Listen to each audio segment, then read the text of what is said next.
All right, welcome to Critical Weight Theory. And today I'm going to be talking about music. So, there are guitar solos that impress you, and then there are guitar moments that feel like maybe someone's put an onion right beneath your eye? So, today's episode is about two recordings that changed the emotional language of electric guitar. Little Wing by Jimi Hendrix from 1967, and Maggot Brain by Funkadelic featuring Eddie Hazel from 1971. So, obviously, great guitar performances and emotional documents. And what's fascinating is that they arrive at vulnerability in completely different ways. They're almost like opposites. One says almost everything in under 3 minutes. The other spends 9 minutes unraveling in public. So when it comes to Little Wing, there's like a power of restraint to it. And go ahead and listen to that song. Feel free to listen to it, pause this, and then come back to me so you can better appreciate what I'm getting at here. So few guitar pieces feel as emotionally complete as Little Wing. And that's interesting because it really is a short song. Released in 1967 on Axis, Bold as Love, it's often talked about as a showcase for Hendrix's technical brilliance. So why is that? It even seems like a little bit more of a simple composition. Like, sure, it's got some technical prowess that's on display, but it even hits the ear like it's a relatively restrained composition. The reason it still hits emotionally decades later has less to do with virtuosity than its restraint, because in this song, Hendrix doesn't tread. It's more like he's whispering with the guitar most of the time. There's a little bit of an intensity that comes in, but it's a little bit restrained.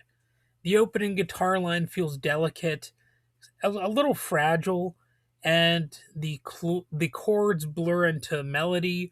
You got small fills that appear and disappear mid phrase. The guitar doesn't sound like it's performing for an audience. It sounds like it's thinking out loud, like it's almost an organic being that just exists? And that's part of what makes the playing feel human. A lot of technically gifted guitarists can play fast or complicated things, but the best emotional guitar playing feels conversational. It feels like storytelling rather than a technical demonstration of wizardry. Not that there's anything wrong with wizardry, but in this case, it's not really the point. That's what Hendrix is doing here. He's just playing for the song, I guess you could say. And it sounds like one of those songs that just came into existence, almost like, or maybe like it always existed. The guitar part moves like a voice remembering something important. And what's especially remarkable is how Hendrix merges rhythm and lead guitar into one flowing language. Instead of separating accompaniment from melody, every chord contains little emotional fragments. Tiny melodic ideas bloom and vanish before you can fully hold on to them.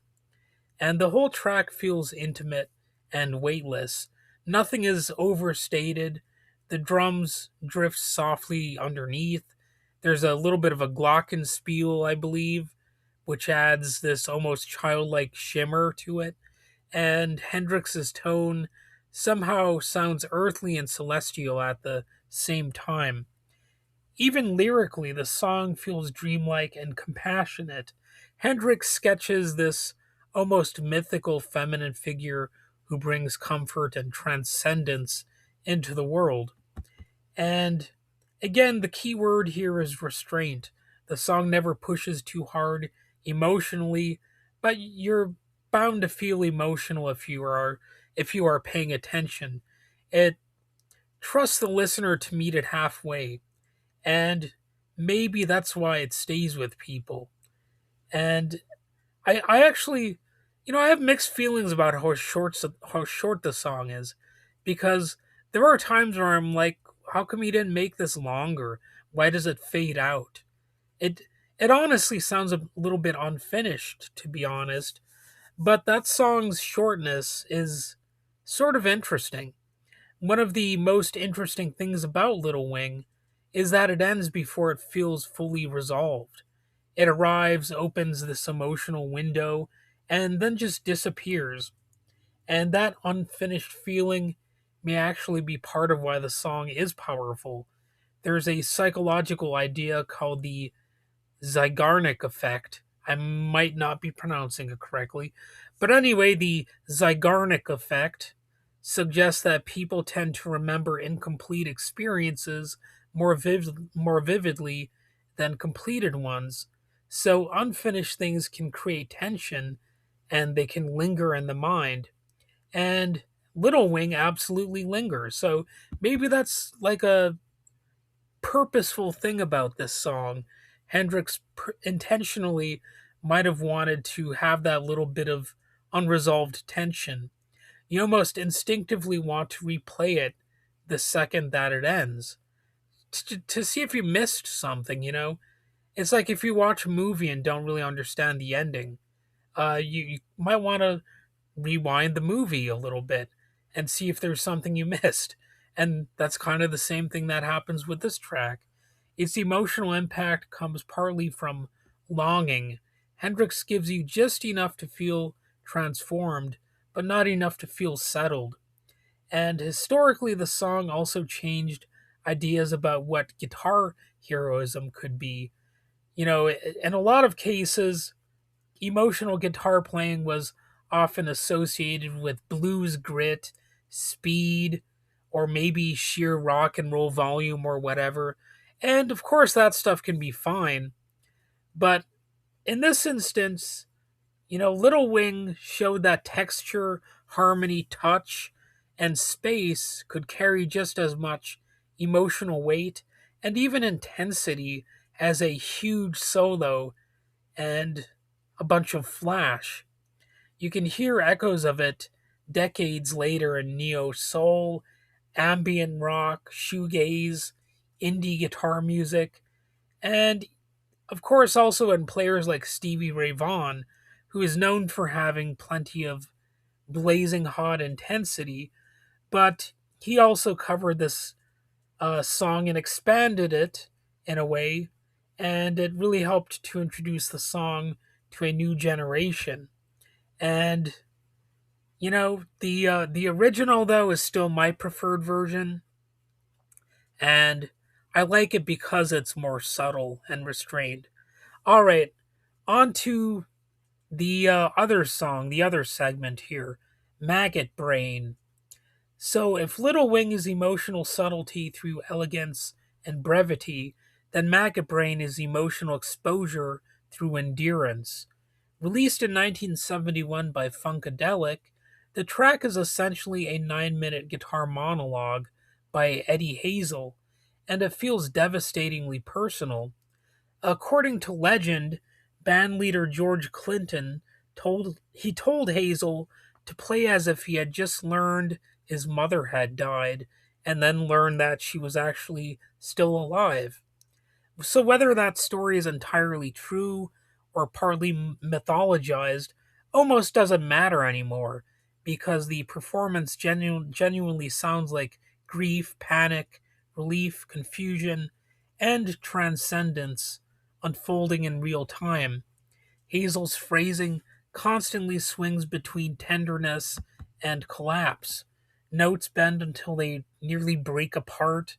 Long pauses create unbearable tension, and the fuzz tone feels wounded rather than aggressive. And a lot of famous guitar solos build toward triumph, even when they begin in sadness. They eventually resolve into confidence or release. But Maggot Brain never fully resolves emotionally. That's what makes it so haunting. I guess in a way, you know, Little Wing is haunting as well, but this song is haunting in a more, I don't know, it's almost darker than, well, I guess you could say not just almost, but it is sort of darker than Little Wing.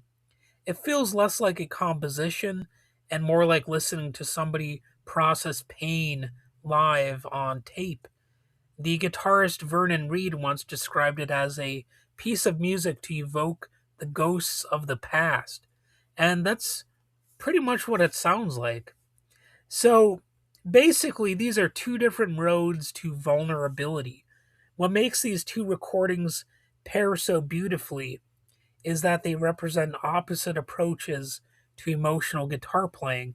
Little Wing communicates vulnerability through softness, elegance, and brevity, and Maggot Brain communicates vulnerability through exposure, improvisation, and what sounds like emotional exhaustion. One is carefully compressed, the other feels like it's spilling over its own edges. And both performances share something crucial. Neither sounds performative, neither feels like technical showing off, and both guitarists are using the instrument less as a machine for notes and more as a direct extension of emotion. That's why these recordings are, they're so effective to to emotional listeners, not because they're iconic, not because they influence generations of players, but because they remind us that great guitar playing is ultimately about communication. At its best, the instrument becomes another human voice, and that's part of what makes it the most iconic kind of stuff. I mean, sure, there's there's iconic playing and then there's transcendently iconic playing. And if you've never sat down with headphones and listened closely to Little Wing or Maggot Brain from beginning to end, it's worth giving yourself the time to do that. It's no longer just background music if you've got those headphones on. It's almost like a conversation to your ears. Because decades later, both recordings still sound startlingly alive, and maybe that's the highest compliment you can give to any piece of music. That's exactly what they say. Great music doesn't die. Well, you could say that about great art in general. It lives on forever, or something like that anyway. So long as people are there to hear it, it'll still potentially be great to the human ear.